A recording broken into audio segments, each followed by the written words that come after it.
дөнгөж 20 настай одоо цааш бүр үнэхээр гоё ирээдүй хүлээж. Та нарт Монгол улсын иргэдтэй туслах үүрэгтэй хүмүүс. Үнэхээр хогийн багийн байсан. Бүр маш олон хүмүүс гомдол бичсэн байлаа. Хүн амын тоо багасаад энэ годамжаар нь гарах юм бол эмээ өвнөр дүүрэн байна. Хүүхдүүд харагдхаа болж байна. Ядтай энэ роботуудыг нь явуулж байгаа нэрэ болдог бол бүгдийн үзэгчтэй би та бүхэндээ зүгээр өмнөнийг хэлье.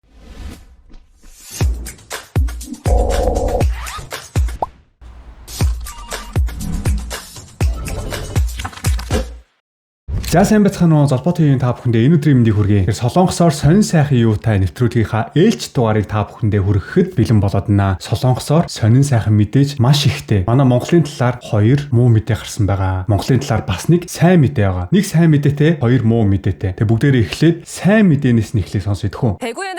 Волейболын entertainment нэвтрүүлэгт оролцож Ким Йонг Гён дасгалжуулагчийн онцгой шавь хэмээн олонний анхааралд орж байсан 20 настай монгол охин Инхүш мэрэгжлийн волейболын тайзан дээр анхны тоглолтоо хийлээ. Тэрээр Чангвонжан Red Sparks багийн өмсгөлийг өмсөн талбайд гарч дебют тоглолтонд 11 оноо авч чадвар боломж бололцоогоо харуулж чадлаа. Одоогоор лигийн хамгийн сүүлд бичигдэж байгаа багтайгаа хамт улирлын 2 дугаар хагасаас иргэн сэргэх зорилго тээж яваа Инхүштэй сурвалжлагч Ким Чольжун уулзжээ. Волейболын шоу нэвтрүүлгээр дамжин Ким Йонг Гён дасгалжуулагчийн онцгой шавь хэмээн танигдсан Инхүш өнгөрсөн 7 хоног Чангвонжан Red Sparks багт элсэж мэрэгжлийн лигт албан ёсоор дебют хийсэн юм. Олон хөгжөөн дэмжигчийн уухайн дунд блок 2 удаа хийж нийт 11 оноо авсан нь түүний хувьд фэнүүдтэй маш хүчтэй сэтгэл үлдээжээ. Тоглолтын дараа уулзахад Инхүш мөрөөдлийнхөө тайзан дээр гарсандаа баярлахаас илүү өөртөө сэтгэл дундуур байгаагаа илэрхийлсэн юм а. Би ресив дээр алдаа их гаргасан. Довтлогооноос авсан онооч санаанд хүрээгүй. Тиймээс эдгээр сул тал дээрээ илүү их ажиллана гэж бодож байгаа. Инхүш багийн бэлтгэлийн өмнө багийн ахлагч Юм Хэ Сонтой хамт ресивийн нэмэлт бэлтгэл хийж өөрийн сул талыг засахад анхаарч байлаа. Шинэхэн дасгалжуулагч Ким Йонг Гёны шавьяас Чонгвонжон багийн шин тоглогч болсон Инхүш өөрийг нь халуун дотноор нь ухцсан фэнүүдтэй ялалтаар хариу барина гэсэн зорилгооч илэрхийлв.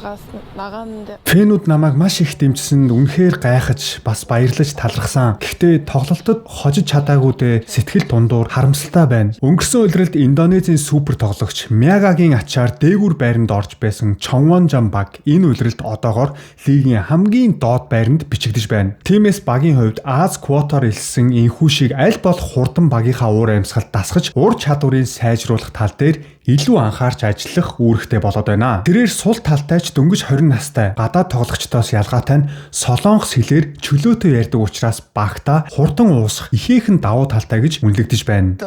Юуны өмнө бэлтгэлээр дамжуулж хувь хүний чадвараа сайжруулах хэрэгтэй. Солонгос хэл сайн мэддэг болохоор тоглогчид дасгалжуулагчдтайгаа сайн харилцвал багтаа дасан зохицоход асуудалгүй гэж бодож байна. Багийн ахлагч Юм Хэ Соныг гимплээс иргэн эртэл мөн Аз квотоор ирсэн Инхүшийн нэгдэлтэйгээр Чангвонжан баг улирлын 2 дугаар хагасаас эргэлт хийхийг зорж байна. 20 настай монгол охин Инхүшийн өсөлт, сорилт одооноос жинхэнэ утгаараа эхэлж байна.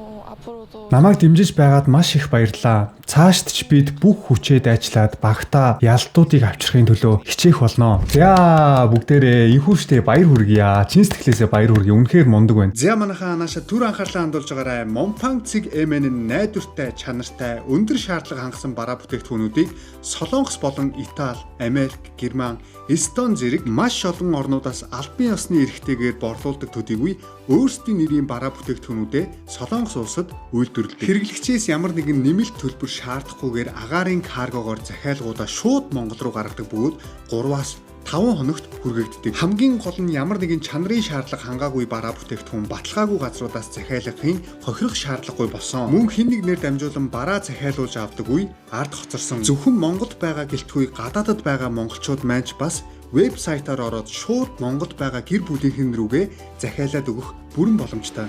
Энд байгаа монголчууд маань Монгол руу хайртай дотны хүмүүс гэр бүлийнхэн рүүгээ юм аваад дахиад каргонд өгдөг байсан бол одоо ердөө уцаараа захиалга хийхэд л болно. Момпан цэг эмэн дээр одоогийн байдлаар 3000 гаруй нэр төрлийн эрүүл мэнд, гоо сайхан болон ахуй хэрэглээний бараа бүтээгдэхүүнүүд байна. Одоо Асаа циркийн төвд болох цагаан сарын баярын үзэсгэлэн худалдаанд 2026 оны 1 сарын 16-наас 2026 оны 2 сарын 17-ны хооронд 33 хоногийн турш олон төрлийн бараа бүтээгдэхүүнтэйгээр оролцсон. Мөн 2 сарын 27-оос 3 сарын 1-ний хооронд буян тухай спортын ордонд болох Beauty Expo 2026-ад гоо сайхны бүтээгдэхүүнүүдээрээ оролцсноо.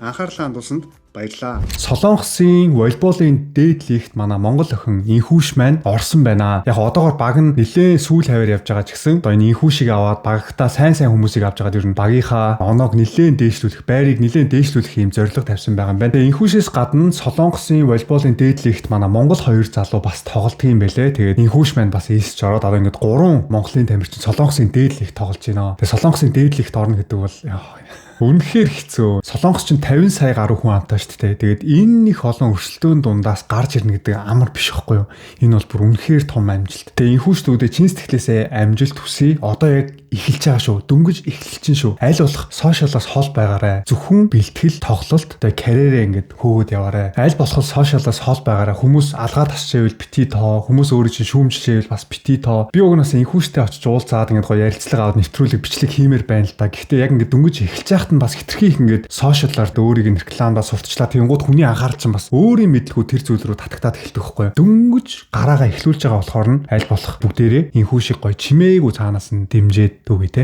Дөнгөж 20 настай одоо цааш бүр үнэхээр гоё ирээдүй хүлээж тамирчныхаа карьерт хамгийн номер 1 тавиад маш сайн анхаараарай гэж Цолбаахынхан зүгээс зөвлөмөр байна. За тэгээ энэхүүчдүүд ямар ч гэсэн чин сэтгэлээсээ амжилт хүсье. Файтинг. За дараагийн мэдээ Монголын талаар муу мэдээ гарсан. Цолбоон Солонгосын сонин сайхан ярих болгондоо арх бити угаараа, архинаас хол байгаараа, архиугаад машин битгий бариараа гэд бүр ямар их хэрвэ те. Бүр ямар их хэрвэ. Одоо Золбоо ТV үздэг хүмүүс нь барыг залхахлаа сонслоо. Архинаас хол бай, архиугаад машин битгий бариараа ийм аюултай шүү. Би тийм хэрэг аварт оролцож ийсүү гэж ярьсан. Яасан. Сөүлд суугаа Монголын элчин сайдын яамны тусгай дугаартай автомашин 2 машины араас мөргсөн осол гарлаа. Тус автомашиныг жолоодож явсан элчин сайдын яамны ажилтан согтуу байсан бөгөөд жолооны үнэмлэхээ цуцлуулах хэмжээний согтолттой байсан нь шалгалтын явцад тогтооглоо. Гэрлэн дохооны өмнө зогсож байсан цагаан өнгийн автомашины араас хар өнгийн машин хурц сааруулалгүй давхиж маш хүчтэй мөргөжээ. Үүний улмаас цагаан машин урдаа зогсож байсан өөр нэгэн машиныг дахин мөргсөн байна. Энэ осол 12-ны өглөөний 6 цагийн орчимд Сөүл хотын Кангнам дүүргийн өргөн зам дээр болсон. Ослын улмаас дунд нь байсан цагаан жижиг машин урд хэсгээрээ танигдахын аргагүй болтлоо. Эвдэрч жолооч нь бэрцсэн байна. Осол гаргасан хар өнгийн автомашины улсын дугаар дээр 001 гэсэн тусгай дугаар байсан нь элчин сайдын албан хэрэгцээний машин болохыг илтгэж байгаач тухайн үед элчин сайд өөрөө сууж яваагүй байжээ. Ослын газарт очсон цагдаа нар мэдээлэхдээ тухайн машиныг жолоодож явсан хүн нь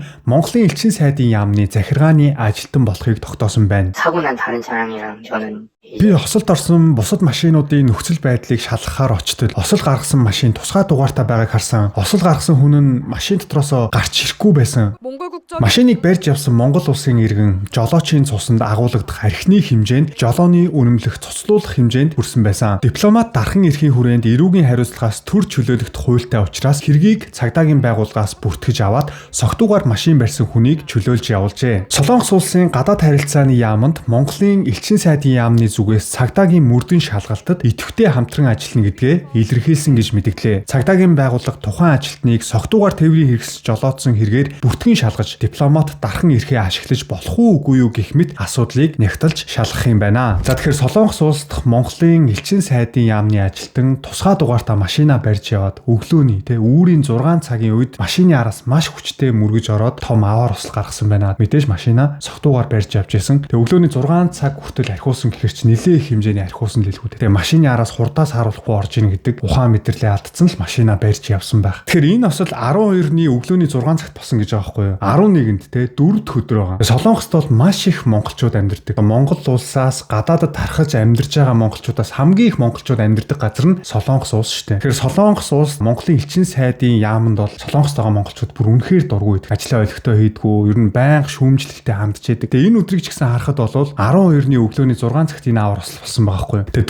4-р орой уулзалтаа тэгээ шүнжэнгөө шоудсан юм шиг шүү дээ. 5 дахын өглөө 6 цагт машинаа согтуугаараа барьж явж байгаад энэ ослыг гаргасан гэхээр тэгэхээр 5 дахь өдөр ч гэсэн уг нь ажилтаа л байсан байж таармарын. 5 дахь өдөр чи одоо энэ яг 12 байгаа байхгүй юу? Өглөөний 6 цагт ингээд согтуу элчин сайдын тусгай дугаартай машин барьсан ингээд аваар осол гаргаа явж идэг. Ажил төрлөө хийдэг юм чинь. Ямар сони маргааш нь амрах өдөр нөөс юм уу? Амрах өдөр нь байгаагүй л байж таарна шүү дээ. Энэ чинь тусгай дугаартай машина барьж явж байсан гэхээр яг юу болсныг бол мэдэхгүй. Гэхдээ энэ болсон процессыг харахад бол Солонгос улс суугаа монголчуудыгаа төлөөлж ажиллаж гин үү гэдэг асуулт гарч ирж байгаа байхгүй юу. Тэгээ Солонгос улсад Монгол улсын элчин сайдын яам гэж юу яг яах гэж байдгийг те. Элчин сайд гэл нэг аюу сүртэй нэрлээд байгаа болохоос биш. Солонгос улсад байгаа монголчуудаа хамгаалж тэр хүмүүс тусалж асуудлыг шийдэж өгөх гэж ард ирэг дээрээ сонгуулж төлөөлж ирсэн хүмүүс шүү дээ. Нэх амар мундаг хүмүүс биш байхгүй юу. Бидний оронд те бидрийг төлөөлөөд бидэрт тусдим болох гэж байгаа л хүмүүс тэнд. Одоо энэ дэрэнгуутаа нэг амар мундаг байр суурин дээр ирсэн юм шиг андуураад яваад тахгүй юу. Та нарт Монгол улсын иргэдтэй туслах үүрэгтэй хүмүүс. Тэгээ Монголоос ирэхдээ төр төгсөн тангараг гэж байгаа шүү дээ. Тэрийгээ Солонгост ирээд үнэхээр энэ Солонгос улсад амьдарч ажиллаж байгаа монголчуудаа гэсэн сэтгэлтэйгээр ажлаа үүрэг хариуцлагатай хийгээсэй гэж хүсэж байна. Чин сэтгэлээсээ сайн ажиллаж байгаа хүмүүс бас байгалах бүгдийг нь үүсгэж байгаа юм бол биш шүү. Нэг хүний үйлдэлээр бас бүх хүмүүсийн ажлыг нь үүсгэж бас болохгүй. Зүгээр яг энэ процесс дээрээс харахад бүхэлдээ элчин сайдын унж явдаг машиныг нь ажилчин нунаад цогтуугаараа явж исэн юм бол элчин сайд нь өөр хаана байсан юм бол яагаад 5 дахь өдөр ажлын өдөр цогтуугаараа үүрээр 6 цагт машин барьж явж байгаа давааруулал гаргаж байгаа. Иймэрхүү нөхцөл байдлаас харахад шүүмжлэхээс өөр аргагүй байхгүй. За тэгээд нэг иймэрхүү муу мэдээ гарсан. За 3 дахь мэдээ. Энэ мэдээ бас Монголын талаар гарсан. Хуурамчийн валют солилцооны газраар дамжуулан воноор солиулах гэж оролцсон гадаад иргэнийг цагдаа нар баривчилжээ. Тухайн этгээд энэ нь хуурамч мөнгө гэдгийг би огт мэдээгүй гэж мэдүүлэг өгсөн бөгөөд цагдаагийн байгууллага хуурамч мөнгийг хаана хэрхэн үйлдвэрлэснийг яаралтай шалгаж эхэлсэн байна. Сөүл хотын Жүнгүү дүүрэгт байрлах хувийн валют солилцооны газрууд олноороо төвлөрсөн түндэв мөний гудамж. Энд гадаадын мөнгийг солонгос воноор солиулах гэж байгаад бүтлгүйдэж улмаар зугцсан с сэжигтэй этгээд байсан гэх мэдээллийн дагуу бид очлоо. Валют солилцооны газрын эзэд өнгөрсөн сард Япон йен барьсан с сэжигтэй нэгэн эрийг тод санаж байв. Эхлээд тэр хүнээс мөнгийг нь аваад солиулж өгөх гэсэн машин мөнгийг нь уншихгүй байсан. Тэгээд болохгүй байна. Энэ мөнгө чинь хуурамч юм биш үү гэж асуусан. Мөнгө аваад гараад явсан. Гарч яваад энэ хавар байдаг өөр газруудаарч солиулах гэж оролдсон юм байна лээ. 3 удаа йенээ солиулах гэж оролдож үзээд бүтлгүүцсэн учраас 4 дахь газраа очтол хуурамч йен солиулах гэж явааг мэдсэн захирал нь шууд цагдаад мэдэгдэнэ гэж хэлжээ. Гэтэл с сэжигтэн мөнгөө ч авалгүй зүхтаагаад алга болсон байна. Түүний авч явсан хуурамч мөнгө нь 2007 он хүртэл Японд хэрэглэж байсан 10,000 йений бүр эртний маш хуучин загварын дэвсгэрүүд байжээ. Цагдаа нар жинхэнэ болон хуурамч йенийг харьцуулан үзүүлсэн бөгөөд анх харахад ялахад үнэхээр амаргүй байв. Жинхэнэ мөнгийг гэрэлд харуулхад тод цэвэр хөрөг дүрстэй усан тэмдэг тод харагддаг. Харин хуурамч мөнгө нь бүдэг маш болхийгдсэн гэдэг нь сайн анзаараад харуул мэдэгддэг. Цагдаа нар уг этгээдийг Кёнги мужийн Ханнам хот дахь оршин суух газрын ойролцоогоос баривчилжээ. Тэрээр Солонгос улсад хууль бусаар оршин сууж байсан Монгол улсын иргэн байжээ. Өмнө нь ажиллаж байсан хог хаягдлын үйлдвэрээс эдгээр мөнгийг олсон гэжээ. Тэрээр хуурамч мөнгө гэдгийг огт мэдээгүй гэж мэдүүлэг өгсөн байна. Тухайн хог хаягдлын үйлдвэрээс Япон йений хуурамч дэвсгэрт 160 ширхэг мөн Иракийн хуурамч мөнгө ойролцоогоор 300 ширхэг илэрсэн нь тогтоогджээ. Цагдаагийн байгууллага уг этгээдийг баривчлан прокурорт шилжүүлсэн бөгөөд хуурамч мөнгөний их усүр үйлдвэрлэсэн байж болцсошгүй газар сүлжээг үргэлжлүүлэн мөрдөн шалгаж байна. За тэгэхээр энэ Монгол хүний хувьд нөө Солонгосын Пегийн мүлжаан гэж байдаг шүү. Хог хаягдл ялгаж салгадаг газар. Тэгээ тэр газар ажиллаж байгаад йен тэгээд Ирак мөнгө өдрөл олсон юм шиг байгаа юм л та. Тэгээ тэрийг нөө олонгуудаа өөрөө авч явж байгаад валют солиулдаг газар очиж яваад тэр хүмүүст нь баригдаад ингэ цагдаад баригдсан юм азгүй тохиолдол гарсан байгаа байхгүй юу. Яг хөө мэдээж өөрийнх нь хог хаягдлын цэг дээрээс мөнгө олцохоор чинь тэрийг хүмүүс хайсан л байна гэж ойлгож штэ. Тэгээд өө би ч айгүйх мөнгө олчлоо гэж баярлал тэр мөнгөө солиулах гэж оролдож үзсэн байх л та. Тэр мөнгө нь хуурамч мөнгө, үйлдвэрлэсэн мөнгө, яг жинхэнэ мөнгө биш байж таарсан байгаа байхгүй юу. Тэгээ уг нь эхний газараа очиж үзэл тэгээ солиулахгүй наа чи хуурамч мөнгө байна гэсэн болоод шууд байлж өгсөн байхгүй юу. Тэгээ 2-3 удаа ингээд явсаар агаад түүлийн солиулсан хүн нь мэдэнгуутаа цагдаад дуудлага өгөөд ингээд баригдсан байгаа байхгүй юу. Солонгос одоо бол ингээд бүх юм нь CCTV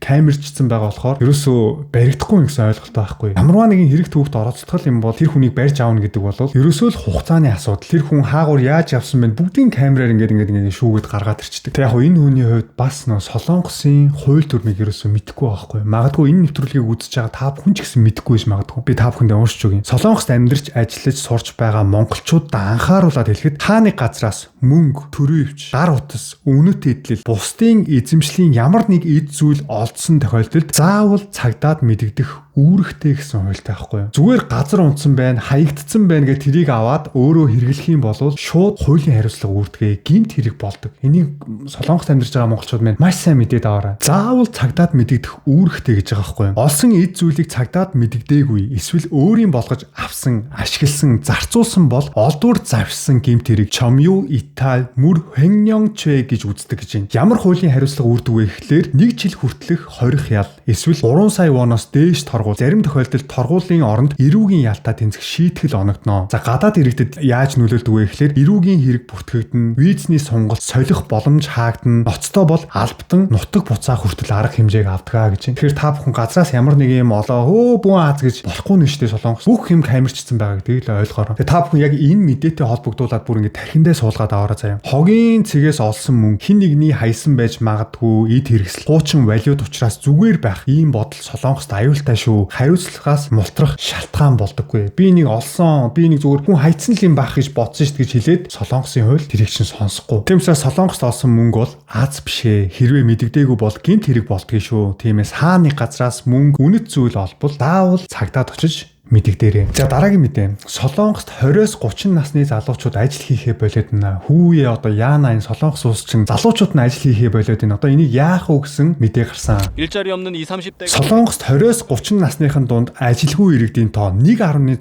сая төхөж байна. Засгийн газрын статистик мэдээгээр өнгөрсөн сард 20-с 30 насны хүн амын дунд ажилгүй болсон, ажил хайж буй эсвэл зүгээр л ажил хийхгүй амарч байгаа хүмүүсийн хувь 12.7% хүрч нийт 1 сая 589 мянган хүн болсон байна. Энэ нь өнгөрсөн оныхоос ойролцоогоор 30 мянгаар нэмэгдсэн үзүүлэлт бөгөөд 2021 оны 11 сард ковидын оргил үеэс хойш сүүлийн 4 жилд байгаагүй өндөр тоо юм. Ажилгүй залуусын ангиллыг харах юм бол бүртгэлгүй ажилгүй байгаа 350 мянган залуучууд, ажилд орохоор бэлтгэж шалгалт, сургалтад явж байгаа 510 мянган залуус, ямар нэгэн ажил хайхгүй зүгээр л амарч байгаа 719 мянган залуучууд бүртгэгдсэн байна. Тэгэхээр Солонгос улс 50 сая гаруй хүн амташ. Тэгээд яг энэ 50 сая гаруй хүн амаас хэдэн хувь нь 20-с 30 насны залуучууд байгаа бол тий. Тэгээд тэр хувиас нь 12.7% залуучууд нь ажил хийхгүй нэ боддоо. Тэгэхээр энэ бол бүр үнэхээр аюултай тоо үзүүлэлт тахгүй юу? Манай Монгол улс 3 сая гаруй хүн амтай тий. Тэгсэн 1.6 сая нь ажил хийхгүй бол яг одоо Монголын хүн амын талан зүгээр ингээ ажил хийхгүй гэртээ хэвтчихин гэдэг төсөөлө бодоод үзэлтэй. Тэгвэл энэ зүгээр Солонгос залуучуудын залхуурл юм уу гэвэл үгүй гинэ. Юуны өмнө нэг зүйлийг тодорхой хэлэх хэрэгтэй. Өнөөгийн Солонгосын 20-с 30 насныхан өмнөх үеэсээ илүү их боловсралтай, илүү олон шалгалт өгсөн, илүү их дугуйланд явсан, илүү их шахуулсан, илүү өрсөлдөөн дунд өссөн хүүхдүүд байхгүй юу? Ихтэй сургуульд орох өрсөлдөөн, гадаад хэл, ийм юмны дугуйлан, тийм юмны дугуйлан, сертификат, дадлаг, туршлага гэж залхуу хүмүүс бол хизээч ингэж уйггүй, амьдрахгүй. Би та бүхэнд өмнө бичлэгээр хэлжсэн те. Солонгосын ээж аав нар нь буруу бодсон байхгүй юу? Одоо тэр буруу бодсных нь үр дүн нь яг хүүхдүүд дээр нь гараад ирж байна. Юу гэж бодсон бэ гэхлээр та нар хичээл сайн сураад, дипломтой болоод, гадаад хэлтэй болоод, бүх юмар ингээ мэрэгчл юм болвол хамгийн Солонгосын сайн компанид нь ороод жилийн одоо Ямбуун гэж ярьдаг 500-600 сая вон аваад үнэхээр аз жаргалтай амьдрах боломжтой гэд хүүхдүүдэд бүр хичээлээ бөмбөгтэй хайцсан байхгүй юу? Бүх хүүхдүүд нь онц сураад, бүх хүүхдүүд нь амар мэрэгчлээ болоод, бүх хүүхдүүд нь дипломтой мундаг болчлоо. Тэгэхэд Солонгос Samsung, LG гээд мундаг хэдхэн компаниуд байгаа. Энэ их олон хүүхдүүд бүгдээрээ тэр компани руу элсэж орох боломжгүй байхгүй юу? Хэдхэн нь орж байгаа. За энэ олон сургууль төгссөн хүүхдүүдийг 100% гээд аваад үзчихэл та. Тэгвэл энэ 100%-ийн 2-3% нь энэ том Techhub гэж ярьдаг том компаниудад орох боломжтой. Тэгээ үлдсэн 97% хүүхдүүд нь юу хийх юм бэ? Энэ хүүхдүүд нь одоо ингээд юу ч хийж чадахгүй ингээд ангаагаас суудчихж байгаа байхгүй юу? Ажил байсаар байхад яагаад хийхгүй байна вэ гэдэг асуултын цаадах үнэн нь юу вэ гэхээр ажил байна. Гэхдээ амьдрах боломж алга. Солонгос олон залуучууд ингэж боддог гинэ. Энэ ажлыг хийлээгээд амьдрал минь дээшлэхгүй, урагшлахгүй. Би ийм ажил хийх гэж бүр бага сургуулаасаа, дунд сургуультай, ахлах сургуультай, их сургуультай ингэж их хичээлээ бөмбөгдүүлчихэд би ийм ажил хийх юм уу? Тэгээ тэр ажлыг хийх чадварч суугаагүй байгаа тэр хүүхдүүд. Яагаад вэ гэхээр бүгд нөгөө цагаан гартаа хүүхдүүд болцсон байгаа учраас. За монголчууд бидний өнцгөөс харахад Солонгос залуучууд залхуу харагдаж байгаа хэ. Тэр зөндөө л ажил биш үү? Солонгосоор дүүрэн арбайт хийгээл мөнгө олох боломж биш. Монголын манай дийлэнх залуучууд хар бор ажил хийгээл, нүүлгэлтийн ажил, нураалтын ажил, цэвэрлэгээний ажил, буудлын ажил гэл хүнд ажлуудыг монголчууд хийгээ явж байгаа. Яагаад Солонгос залуучууд хийж болохгүй юм гэдэг асуулт тавьж болно. Гэхдээ монгол хүүхдүүдийн өсөж торинсон орчин, авсан хүмүүжил, сургалт гэснийг байгаа тийм үү? Бас Солонгос хүүхдүүдийн өсөж торинсон тэр орчин, сургалт, хүмүүжил гэж байгаа. Энэ хоёрыг харьцуулах боломжгүй байхгүй юу? Бага сургууль, дунд сургууль, ахлах сургууль, их сургууль хүртлээр хичээлээр бөмбөгдүүлж баахан дугууланд явж жагаад одоо нэг те зүгээр жирийн компани ч юм уу хар бороо ажил хийн гэхээр чадахгүй шүү дээ. Угаасаа яаж чадах юм бэ? Өөрөөсөө тийм юмны төлөө би ийм хийгээгүй, би ийм ажил хийж чадахгүй гэд ажиллаа голно. Ажилдаа гологдно. Янз бүрийн асуудлууд гарч ирж байгаа байхгүй. За энээс гадна авч байгаа цалин нь бага. Байрныхаа түрээс нь л өгдөг. Хоол ундандаа л таардаг авч байгаа цалин. За огт илүү цаг гардаггүй. Амралт бараг байдаггүй. Ирээдүй ерөөсө харагддаггүй. Би энэ ажлыг хийлээгээд хизээж байр худалдаж авч чадахгүй юм байна гэсэн бодолтой. Би энэ ажлыг хийлээгээд угаасаа эхнэрээ аваад нөхөрт гараад ч юм уу аз жаргалтай амьдарч чадахгүй юм байна. Зүгээр л амарч байна гэж хариулсан 719 мянган залуу тэд хин бэ? Энэ тоо хамгийн чухал гэж байна. Эдгээр хүмүүсийн дийлэнх нь удаа дараалан ажлаас гарсан, ажилд ороод сэтгэлээр унсан, өөрийгөө үнгүүдүүлж эхэлсэн. Одоо нэгсэндээ бүр сэтгэл зүйн хувьд унтарсан, одоо нэг burn out гэж хэлдэг шүү дээ. Шатсан. Тэд амарч байгаа биш, зүгээр сэтгэл зүйн хувьд унтарсан байгаа залуучууд гэж байгаа байхгүй юу? Та бүхэн яг энэ залуучуудыг ойлгож байна уу? Би энэ залуучуудыг бүр маш сайн ойлгоод байгаа байхгүй юу? Энэ залуучууд зүгээр ингээ гэртээ залхуураа телевизээр үзээд уцаа авахад ингээ гоё хөвтчихэд гэж бодож байна уу? Үгүй амар сэтгэлийн дарамттай байгаа. Өөрийгөө харааж байгаа, зүгж байгаа, голж байгаа, гараад ажил хийхээр ажил хийж чадахгүй. Амар их сурч мэдсэн юм байдаг. Нөгөө нэг төр өөрийнх нь хүсэж байгаа ажлууд нь ахгүй. Хар бор ажил хийж чадахгүй угаасаа. Тэгээ бүр юу хийхээ мэдэхгүй бухимдаа. Тэгээд амар олон залуучууд Солонгост амиа орлож өгч шít. Яг иймэрхүү асуудал ослоо. За иймэрхүү залуучуудын сэтгэл зүйн гол шалтгаанууд нь юу вэ гэхээр би хичээгээд ч нэмэргүй юм байна. Би өнөөдрийг хүртэл зөндөө хичээж сургууль сурж ирсэн үр дүн нь гарч ирэхгүй байна. Ээж аав та надад худлаа ирсэн биз дээ. Ээж аав чи гарч ажил хийгээч гэж загнааддаг. Мянга хичээсэн үр дүн нь гарч ирээгүй, шагнал байхгүй. За яг нэг ажилд ороод ажиллаад үзийгээд тисээд ажилд орсон ямар ч агц байхгүй. Ингээд ирэхээр бүр дахиж ажилд орохоос айгаад дахиж ажилд орох тийм оролдлого хийхэ болоод зүгээр ингээд гэртээ хог навшиндоо дарагдаад архиугаад түлдээ бүр яхаа мэдхэ болоод амиа ордог залуучууд Солонгост маш их болж байгаа. За түүнээс гадна нийгмээс ирж байгаа том дарамт байгаа энэ залуучууд чи энэ насандаа юу хийж яваа юм бэ гэдэг нийгмийн харьцуулалт, сошиал медиагийн дарамт, амжилттай харагдах шахалт, өөрийгөө байнга бусдаа харьцуулна, доогуур мэдрэмж авна, өөртөө итгэх итгэлээ алдна. Тэгэл гэртээ уцаа ингээ ухаа сууж хахад амар гой аз жаргалтай байгаа хүмүүсийг хараад гэрэлж байгаа, хүүхдтэй болж байгаа, байр авж байгаа, гой хувцс өмссөн, гой машинтай, гой байранд орж байгаа, сошиал дээр байгаа тэр хүмүүсийг хараад өөрөө энэ амьдрал зүгээр л ингээд унтарсан юм шиг мэдрэмж аваад бүр ингээд үхмээр санагдаж байгаа байхгүй. Үзэгчтэй би та бүхэндээ зүгээр өмнөнийг хэлье. Бүх хүн асуудалтай амьдарч байгаа. Зүгээр бүх хүн асуудалтай амьдарч байгаа. Энэ сошиал дээр гарч байгаа дүр төрх бол зүгээр бүгд худлаа. Энэ бити идэг. Би өөрөө энийг бүр сайн мэддэг хүний хувьд хэлж байна. Би ч одоо энэ сошиалд бас муучгүй сайжгүй 7 жилийг өнгөрүүлчихлээ шүү дээ. Энэний ард юу болдог? Ямар худлаа зүйлс болдог? Тэр хүн өөрөө ямар их зовж шаналцсан асуудалтай явж идэг. Тэр та бүхэн сошиал дээр гарч байгаа баргийн юмд бити идэг. Амар их мөнгөтэй баян хүн ч асуудалтай амьдарч байгаа. Бүр өнөөдөр маргааш нөгөөдрөө яа хийж байгаа? Хэцүү амьдралтай яваа хүн ч асуудалтай амьдарч байгаа. Бүх хүн асуудалтай амьдарч байгаа. Энэ дэлхийн ертөнцид асуудалгүй амьдардаг хүн нэг ч байхгүй шүү. Зөвхөн энэ сошиалд байгаа энэ гой гой зүйлсийг хараад бити өөртөөгөө харьцуулж сэтгэл санаагаар унаарай. За тэгээ хоёрдугаар гэх юм бол гэр бүлтэй болох тийм гоё амьдралын зорилго нь бүр навс унтарсан байдаг гэнэ иймэрхүү залуучууд нь ажил, гэр бүл, доктортой амьдрал гэсэн ойлголт нь тархинаас нь аль хэдийн мөр байхгүй болсон. Ажлын байр нь ямар ч баталгаагүй, байр нь мөрөөдөл болсон. Солонгост байр аавна гэсэн ойлголт бол үнэндээ байхгүй. Солонгост үнэхээр баян ээж аавын буйнд байртай болж байгаа залуучууд бол байдаг.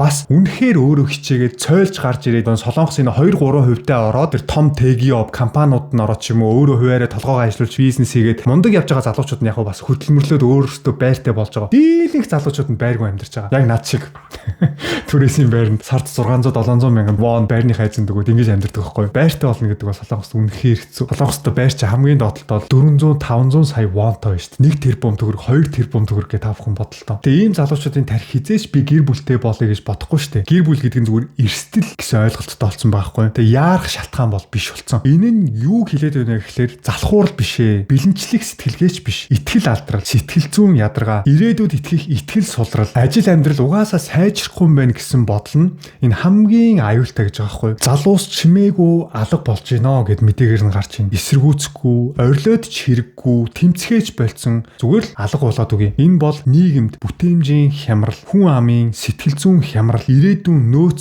алдагдах гэдэг асар том дохио гэж гарч ийн. Тэгэхээр Солонгосын хүн амын тоо багасаад энэ голомжаар нь гарах юм бол эмээ өвөнөр дүүрэн байна. Хүүхдүүд харагдахаа болж ийн. Энэ үнэн баггүй юу? Тэгэхээр энийг зүгээр бид нар түүмжлээл Солонгос залуучууд залах уу бэлэнчлэх сэтгэлгээтэй гэж харахаасаа илүү Солонгосын виссэд бидний яг энэ дээр үед их жах ээж аав нарын үеийн хүмүүс хүүхдүүдтэй буруу нөлөөлсөн байхгүй. Тэрний гаж нөлөө нь одоо ингээд Солонгост гарч ирж байгаа байхгүй. 오늘 아침 조회 시작하겠습니다. За өглөөний хурал эхэлж байна. Аль бүгдээрээ нааша цугларцгаагаарай. 치과 직원 수십 명이 가지런히 Шүдний эмнэлгийн олон 10 ажилтан 2 гараа цээжиндээ нийлүүлэн игнэн зогсож байна. Энэ бол Сөүл хотын Кангнам өөрөгт байрлах томоохон шүдний эмнэлгийн захирал 7 хоног бүрийн даваа гарагт өглөө хурал хийж буй дүр зураг юм. Тус шүдний эмнэлэг нийгмийн сүлжээ сошиал дээр ийм өглөөний хурлын бичлэгээс гадна ажилчдыг ил тод шүүмжилж дүгнсэн бичлэг нийтлэл олон байршсан байна. За тэгэхээр энэ шүдний эмнэлгийн эзэн үнэхээр амар хүн. Өөрийнхөө одоо сошиал хуудсан дээр те Facebook пэйж, Insta дээрээ нэгд өдөр болгон ажилчдаа цуглуулж байгаа. За бүгдээрээ дасгал хийцгээ ингэж ажиллацгаа шүү гэдэг ингээд амар юм ярьж байгаа. Тэрийг сошиал дээр постлдог гэж байгаа байхгүй. Ажилчдаа шүүмжилж байгаа ч гэсэн сошиал дээр постлооддаг гэж байгаа байхгүй. Манай эмнэлэг ийм дэг журамтай мундаг эмнэлэг шүү гэдгээ хүмүүст харуулахыг л хүссэн юм шиг байгаа. За энэхүү эмнэлэг ажилтан авахдаа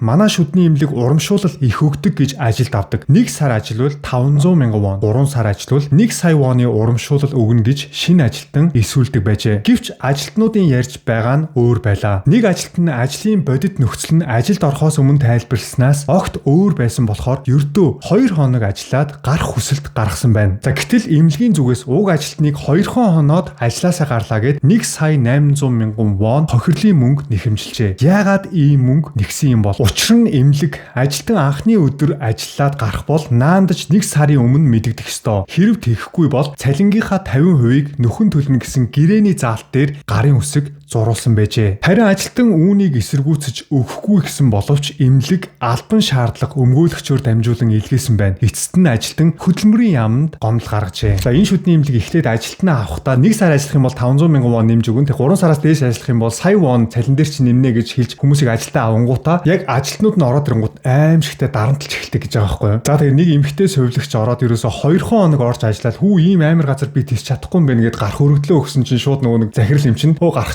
байгаа бол 1 сая 800 мянган воны торгуул төлөөд гараа. Чи тэгж дураараа гарч болохгүй гэд шууд өмгөөлөгчөөр дамжуулж байгаа сая 800 мянган вон нэхэмжилсэн байгаа байхгүй юу. За гэтэл энэ нь хууль бус байсан юм байна. Хууль зүйн мэрэгжилтний тайлбарласнаар хөдөлмөрийн гэрээг зөрчвөл төлөх торгуулийн хэмжээг урьдчилан тогтоох нь хөдөлмөрийн тухай хуульд хатуу хоригдсан үйлдэл юм. Өөрөөр хэлбэл ийм заалт нь хууль бус гэж тайлбарлажээ. Тэгэхээр Солонгосын хөдөлмөрийн хуулийн гэрээнд захирал нь ажилтнтайгаа гэрээ хийж байгаа бол та манай байгууллагт ажиллаж байгаа те дураараа ажилласаа гарах юм бол манай байгууллага тэдэн сая вон өгнө шүү гэсэн гэрээг хийж болдгүй юм байна. Энэ нь хууль бус гинэ. Үүгээр зогсохгүй хөдөлмөрийн яамны шалгалтын явцад бүрч хачирхалтай ноцтой гомдлууд илэрсэн байна. Эмнэлгийн захирал ажлын чатад хараалын үг хэрэгэлдэг. Ажилчдаар бичгийн гимшлийн мэдүүлэг пансон мөн гэж ярьдаг бичүүлдэг байсан юм байна. Алдаа гаргасан гэж үзвэл 3 цагийн турш хан руу харж зогсоож шийтгдэг байжээ. Тэгэхээр энэ захирал нь ажилчтайгаа хамт байдаг тэр чат групп дотор байнга ажилчтай хараадаг байсан. Тэгээ ажилчид нь ямарваа нэгэн алдаа гаргах юм бол солонгосоор нөө пансон мөн гэж ярьдаг байхгүй. Би ийм алдаа гаргасан байна. Би ийм дээр буруу хийсэн байна. Энэ алдаагаа татахгүй тул ингэнэ гэд бичдэг байхгүй. Тэрийг одоо пансон мөн гэдэг. Энийг ууг нь баг сургуульд аягүй хийлэгдэг байхгүй хүүхдүүдээр. Энэ ажилчтай энийг хийлгүүлдэг байсан гэж боддоо. За тэгээ хамгийн амар нь алдаа гарах юм бол хан руу харж зогсгээд 3 цаг ингээд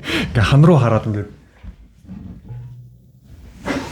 зогсоочдөг байсан гэж бүр 깜지색이 한다든지 юу буруу хийснээ бичиж өргөдөл өгөх хан руу харж зогсоох зэрэг нь ажлын байранд дарамт сэтгэл зүйн хүчирхийлэл мөн давуу байр суурьтай хүн доод албан тушаалтанд сэтгэл санааны дарамт үзүүлж ажлын орчныг дарамттай ажиллах боломжгүй болгож байгаа бол энэ нь ажлын байрны дарамт дээрлэхэлт мөн хөдөлмөрийн яамнаас дээрлэхэлт доромжлол хүч хэрэглэсэн байж болцсохгүй баримтуудыг тогтоосон ажилтан гомдол гаргасны маргаашаас нэхлэн 7 хүний бүрэлдэхүүнтэй шалгалтын баг томилж хөдөлмөрийн хууль зөрчсөн эсхийг наривчлан эмнэлгийг шалгаж эхэлжээ. За тэгээд энэ мэдээнийхэн доор нөгөө солонгосоор Шинсан Толлиосо гэж ярьдаг байхгүй юу? Кангнамд байдаг тим эмнэлэг юм билэ. Би бас тэр нэрийг нь хэлж болохгүй байх. Айгуул энэ захирал намайг олж ирээд надад гомдол гаргаж магадгүй шүү дээ. Чи манай эмнэлгийг ингээ сошиалаар цацлаа гэх юм учраас бас хэлж болохгүй. Солонгос санаатай байхгүй энэ хуулинд нэлээд чанга шүү. Бас энд монгол хүн ажиллаж байсан юм билээ мэдэхгүй шүү дээ. Ямар тааш энэ эмнэлэг бүр бодоо олцсон байлээ. Тэр хүмүүсийн сэтгэлийг бичсэн чи энэ эмнэлэг рүү дахиж бити очоороо хайгын тэр захирлынх нь нэр нь тэр шүү гэдэг ажиллаж байсан хүмүүс нь хүртэл энэ ста үнэхээр хогийн багийн байсан. Бүр маш олон хүмүүс гомдол бичсэн байлаа. Энэ шүдний эмнэлэг ба штэ 3 жилийн дотор 500 ажилтан сольсон гэж боддоо. Тэгэхээр зүгээр ямар захирал байсан гэдэг нь тодорхой харагдаж байгаа үст те. Энэ захирлыг нь бүр нэрийг нь бичиж жагаад муулаад бичсэн үйлчлүүлэгчид ч гэсэн зөндөө байлаа. Өст айгүй онцгүй хүн мөнгө авахаасаа өмнө амар гоё урд тойгоор орж гүгээл айгүй гоё ийдэг харьцаж жагаад яг тооцоогоо мөнгөө зурсны дараа бүр тэр харилцаж байгаа харилцаа тэр хандлагын шал өөрчлөгдөг өстөө өөдгүү хүн гээд янз бүрээр бичсэн байсан. Тэр солонгост амьдарч байгаа монголчуудаа хандаж хэлэхэд хамаагүй шүдний эмнэлгээр бас үйлчлүүлж болохгүй байх нь шүү. Ийм аюултай хүмүүс зөндөө байгаа. Тэгэхээр та бүхэн манай White Dream шүдний эмнэлгээр ирж үйлчлүүлээрэ. Тэгээ Suwon-тай ойрхон хүмүүс нь Suwon салбарт нь очиж үйлчлүүлж болно. Gangnam-тай ойрхон хүмүүс нь Gangnam салбарт очиж үйлчлүүлж болно шүү. Манай White Dream шүдний эмнэлэг та бүхнийг хүлээж байна. 북한 김정은 총비 Хойд Солонгосын удирдагч Ким Жон Ын охин Ким Жуэгийн хамт Пэкдусан орчмын зочид буудлуудын ашиглалтанд оруулах ёслолд оролцжээ. Түүний эхнэр Ри Соль Жу мөн хамт байсан ч Ким Жуэг онцлон харуулж харин Ри Соль Жуг арай арын игнэнд байлгасан нь энэ удаад ч анзаарэгдсэн байна. Цастаа Пэкдусан уулын Самжон бүсэд хойд Солонгосын аялал жуулчлалын зориулттай 5 зочид буудал үүдэнэлээ. Өнгөрсөн сарын 20-нд Иггал миллион зочид буудлын ашиглалтанд оруулах ёслолд Ким Жон Ын өөрийн биеэр оролцсон. За үүгээр зогсохгүй Ким Жон Ыны охин Ким Жуэн 19-нд Хамгёмнам мужийн Симпо хотын орон нутгийн үйлдвэрийн нээлтэд үүний дараа Самжон бүсийн зочид буудлын нээлтэд дараалан оролцсон байна. Пэкдусан уул нь Ким Ил Соны удмын хувьд хувьсгалын ариун газар гэж тооцогддог онцгой бүс юм а. Ким Жон Ын охинтойгоо гар гараасаа барин зочид буудлын дотор гаднаар хамтдаа тойрч үзсэн байна. Мөн нэг зурагт Ким Жуэ эцгийнхээ мөрөн дээр гараа тавьсан нь ажиглагджээ. Энэ нь эцэг охины дотн байдлыг илтгэхийн зэрэгцээ. Одоогийн хойд Солонгост Ким Жон Ыны мөрөн дээр гараа тавьж чаддаг цорын ганц хүн нь Ким Жуэ гэдгийг харуулж байна. Ким Жон Ыны эхнэр Ри Соль Жу мөн арга хэмжээнд хамт явсан ч ихэнхдээ Ким Жон Ын Ким Жуэ хоёроос зайтай арын игнэнд алхаж байсан нь өмнөх үйл явдлуудтай адил байв. Шинжээчдийн харж байгаагаар Ким Жуэг одооноос холны нүдэнд дасгаж эртнээс байр суурийг нь тогтоох зорилготой байх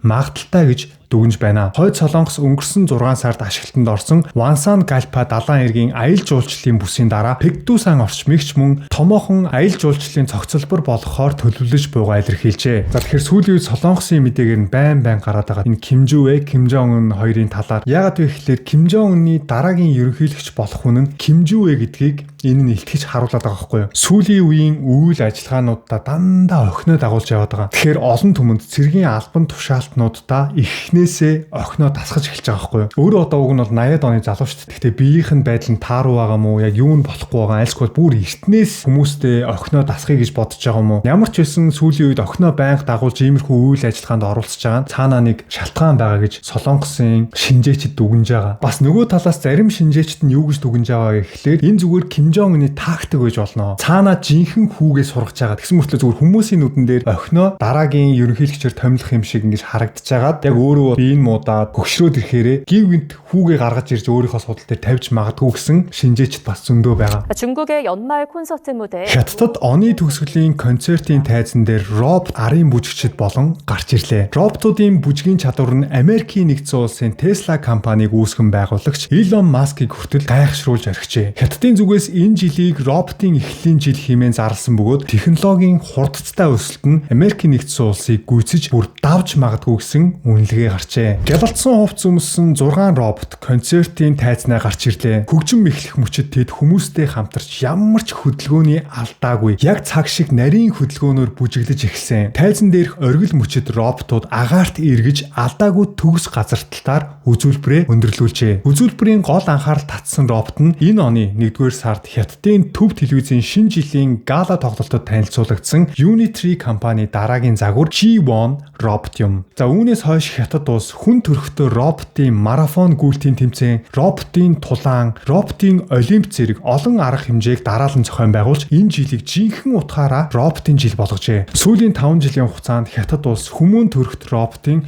7705 патент бүртгүүлсэн нь Америкийн нэгдсэн улсаас 5 дахин илүү үзүүлэлт гэсэн дүгнэлт гарчээ. Мөн дэлхийд даяар суйрлагдсан робот үйлдвэрийн 54% нь Хятадд байна. Жижиг стартапуудаас гадна Xiaomi зэрэг томоохон корпорациуд ч роботын зах зээлд хүч түрэн орж хүн төрхт робот бүтээх өрсөлдөөнд нэгджээ. Робот үйлдвэрлэхэд Америкийн нэгдсэн улсад өртөх нь 3 дахин өндөр гарах магадaltaй гэсэн шинжилгээ гарчээ. Үүнээс шалтгаалan нийлүүлэлтийн сүлжээ, үйлдвэрлэлийн үр ашиг зэрэг гол үзүүлэлтээр Хятад улс Америкийн нэгдсэн улсыг хэдийн гүйцсэн гэсэн үнэлгээ давмгаалж байна. За тэгэхээр Хятад улс бол бүр роботыг бүр үнэхээр гайхамшигтай үйлдвэрлэдэг болсон байгааг та бүхэн мэдж байгаа бах тийм. Мэдээгээр сүүлийн үед маш их гарч байгаа. Зүгээр яг хүнтэй адилхан хөдөлдөг болсон. Дуучдын ард бүжгэлдэг тэр бүжигчдийн ажил нь одоо ингээ байхгүй боллоо шүү. Тэгээ Хятадын маш олон том компаниуд энэ робот бүтээх өрсөлдөөнд нэгдэж гин гэж байгаа байхгүй юу. Би зүгээр хувьдаа бодсон юм нь юу вэ гэхээр Хятад бол зүгээр ингээд роботуудаар байлддаг болох магадлал өндөр байгаа байхгүй юу. Терминатор гэдэг кино байдаг шүү дээ. Одоо тэр ер нь биелэхэд маш ойрхон болсон байгаа. Магадгүй зүгээр дэлхийн 3 дугаар дайн болох юм бол энэ дэлхий дэлхий дивж үлдэхгүй хаа. Маш олон цөмийн зэвсэг байна. Роботууд ажилтдаг болсон байна. Дрон нисгэж байгаа л бүх газруудыг бөмбөгддөг болсон байна. Бүр технологи дэндүү хөгжсөн байгаа болохоор одоо бол зүгээр яг нэг тесрэлт үүсэл дэлхийн 3 дугаар дайн боллоо гэх юм бол зүгээр улс орнууд ялангуяа энэ бүр Хятад, Америк, Европын твүүд гэл энэ хөгжилтэй орнууд хоорондоо дайтаад эхлэх юм бол тэгээд бүр үнэхээр замбраагүй юм болох. Тэгэхээр одоо зүгээр ийм роботуудаар байлдахад бэлэн ийм цаг үе, ийм нийгэмд бид нар амьдарч байгаа байхгүй. Тэгээ энэ Солонгос, Хятад, Япон гэл улс орнууд хөгжөөд идэг те бүр хөгжил нь бүр гүйцэтгэе болоод идэг. Тэгэхэд манай Монгол улс нөгөө л замын төгжрээ, нөгөө л утаагаа ярьсаар иймэрхүү мэдээг ингээд хараад улс орон хөгжиж байгаа, хийж байгаа, бүтээж байгаа, ард иргэдээ амьдрахад ийм таатай нөхцөл бүрдүүлж байгаа, иймэрхүү улс төрөө удирдах байгаа иймэрхүү хүмүүс яг иймэрхүү нөхцөл байдлыг харахаар бас нэрээ заримдаа энэ Монголын улс төрчид энэ амиа хичээсэн хүмүүсийг бодохоор бүр үнэхээр бухимдах юм. Хятадын энэ роботуудыг энэ явуулж байгаа нэрээ болдог бол бүгдийг тэгэж болохгүй. Буруу юм ярьчлаа. За тэгээ өнөөдрийн Солонгосын сонин сайхан нэвтрүүлэгтээ хамтаа үзэгч та бүхэндээ маш их баярлалаа. Тэгвэл холбоо ТV-тэй дараагийнхаа бичлэгээр уулзтлаа. Түр. Bye.